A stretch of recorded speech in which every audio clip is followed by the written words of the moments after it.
আসসালামু আলাইকুম বন্ধুরা, চলে আসলাম সকাল সকাল সুন্দর আরও একটি নতুন ব্লগ ভিডিও নিয়ে।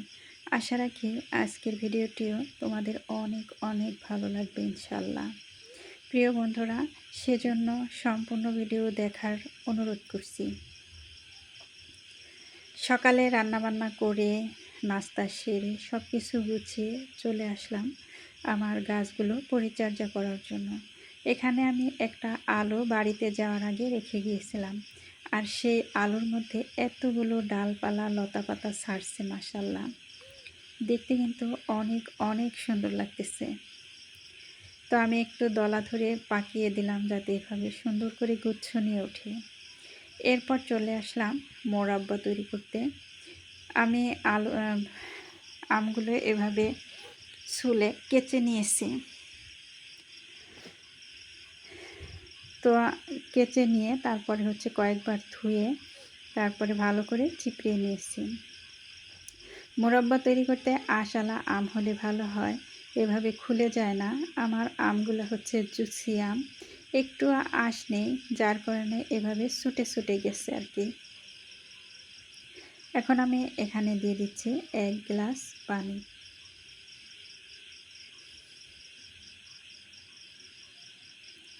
এরপরে দিয়ে দিচ্ছি 1.5 গ্লাস চিনি। 1 গ্লাস আগে ঢেলে দিয়েছি, এরপরে হাফ গ্লাস চিনি দিতেছি এবং 5-6টা এলাচ দিতেছি আর একটা তেজপাতা। এখন ফোটার জন্য অপেক্ষা করতেছি। এই তো দেখুন বন্ধুরা, পানি ফুটেছে আর আমগুলো কিন্তু আমি এইভাবে কেটে দিয়েছি 2 টুকরো করে, কারণ এত বড় আম বয়ামে ধরবে না সেজন্য। আর মোরব্বা তৈরি করার জন্য গোল যে সাইজ করা আম আছে, গোল জাতীয় ওই ধরনের আঁশ জাতীয় আম হলে খুব ভালো হয়। তো আমার এটা মোরব্বা তৈরি করতেছি, একটাও আস্ত থাকবে না, নাড়াচাড়া না দিলেও খুলে খুলে পড়ে যাবে।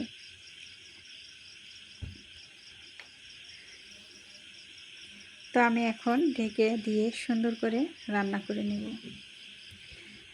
আচ্ছা, রান্নাটা হয়ে গেছে, আমি হাফ সিদ্ধ করে রেখেছি আমগুলো। এখন আমি কাঁঠাল ভাঙতেছি। কাঁঠালটা উপহার হিসেবে পেয়েছি, আল্লাহর দান আর কি। রিজিকে থাকলে যেভাবে খাওয়া যায়। তো আমাদের বাড়িওয়ালার ভাইয়ের বউ আমাকে এই কাঁঠালটা আজকে সকালে দিয়ে গেছে। অনেক তুলতুলে নরম হয়ে গেছে এবং কাঁঠালটা গাছ পাকা এবং তুলতুলে নরম দেখে আমার খুব খারাপ লাগতেছিল যে এত নরম তুলতুলে একটা কাঁঠাল দিয়ে গেল। এমনিতেই আমরা কাঁঠাল খাই না বেশি। তো যাই হোক, কাঁঠালটা ভেঙে দেখি মাশাল্লাহ রোয়াগুলো অনেক সুন্দর, শক্ত না নরমও না, এরকম নরম কিন্তু দেখতে দেখা যাচ্ছে শক্ত আর কি। তো যাই হোক, আমি এখান থেকে কাঁঠাল ভেঙে নিচ্ছি। আর কাঁঠালগুলো কিন্তু আমার মুড়ি দিয়ে খেতে খুবই ভালো লাগে। এরপরে দুধ ভাত দিয়েও খেতে খুব ভালো লাগে। তো দুধ নাই সেহেতু আমি মুড়ি দিয়েই খেয়ে নেব। তো আমার ছেলে বলছিল লাইট অফ করে ভিডিও করো, সুন্দর দেখাবে। তো সুন্দর তো দেখালোই না, বরং আরও কেমন দেখা গেল সেটাই দেখালাম।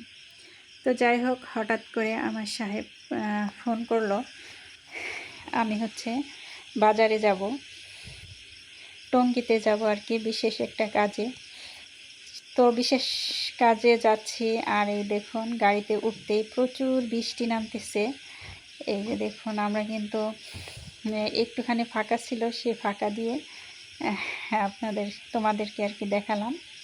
তো এই যে চলে আসলাম আমার শখের মাছগুলো কেনার জন্য। আমি এখান থেকে 4টা মাছ কিনবো, কোন মাছগুলো নেব সেটা দেখতেছি। আর ভাবলাম তোমাদের মাঝেও একটু শেয়ার করি এখানে কি কি মাছ আছে। এখানে আমি যেখানে আসছি এটা টঙ্গী পাখির বাজার। সেইখানে পাখি মাছ বিভিন্ন প্রকারের পাখি, পশু, বিড়াল, খরগোশ অনেক কিছু পাওয়া যায়। সেই দোকানে কিন্তু এক সাইডে এরকম সুন্দর অ্যাকোয়ারিয়ামে আছে মাছ। এই দেখো, ছোট ছোট চান্দা মাছের মতোই মাছগুলা। তারপরে এই যে বিভিন্ন প্রকারের মাছ, এই যে রঙিন মাছ ছোট ছোট। তো আমি খুঁজতেছিলাম একটু বড় হয় সেই ধরনের মাছ। এই যে এইগুলো নেব আমি, এই সাইজের মাছগুলো নেব। দেখো এই যে, আর এগুলো হচ্ছে মাথা মোটা মোটা। আমি যে মাছগুলো নেব সেই মাছগুলো এই যে দেখো কত বড় বড় হয়, আর একটু বড় হবে সাইজে। এই যে, তো এই যে দেখো তোমাদেরকে একটু পাখি দেখাচ্ছি, যে কত প্রকারের পাখি, ছোট্ট ছোট্ট পাখি, দেখতে কিন্তু খুবই কিউট লাগে মাশাআল্লাহ। এটা হচ্ছে একটা বিড়াল, এই যে দেখো বিড়াল, এই যে দেখো এই পাখিগুলো না অনেক সুন্দর দেখা যায়। এই যে কাকাতুয়ার মতো ঝুটলা পাখি, টিয়া পাখি, তারপরে এই যে আরেকটা সাদা কি পাখি, আসলে আমি নাম জানি না, তো তোমাদের মাঝে শেয়ার করতেছি।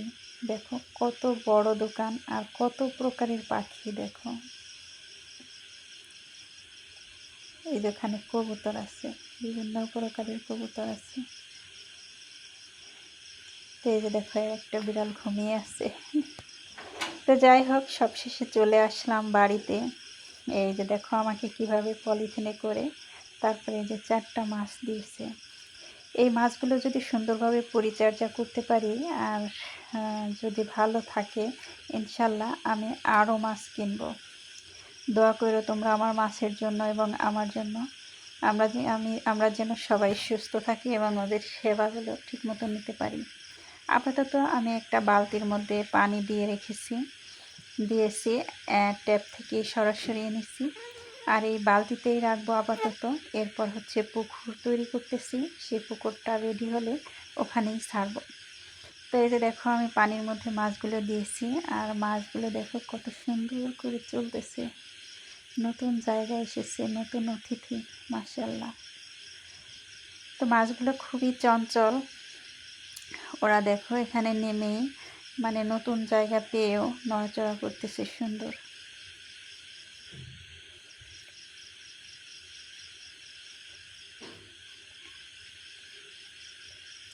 তারপরে আরও একটা জিনিস আনছি, দাঁড়াও দেখাচ্ছি। এই যে দেখো, এই যে দেখো কি এনেছি তোমরা। এটা হচ্ছে কোয়েল পাখি। আমি এই পর্যন্ত যতগুলো কোয়েল পাখি এনেছি সব ছেলে কোয়েল পাখি। তো ওই মাছের দোকানে দেখে কোয়েল পাখি দেখে বললাম যে ভাই আমাকে 3টা মেয়ে পাখি আর একটা ছেলে পাখি দিবা। তো এটাই লাস্ট আমার কোয়েল পাখি কেনা। এবার যদি মেয়ে পাখি না হয় তাহলে আর জীবনে কোয়েল পাখি কিনবো না।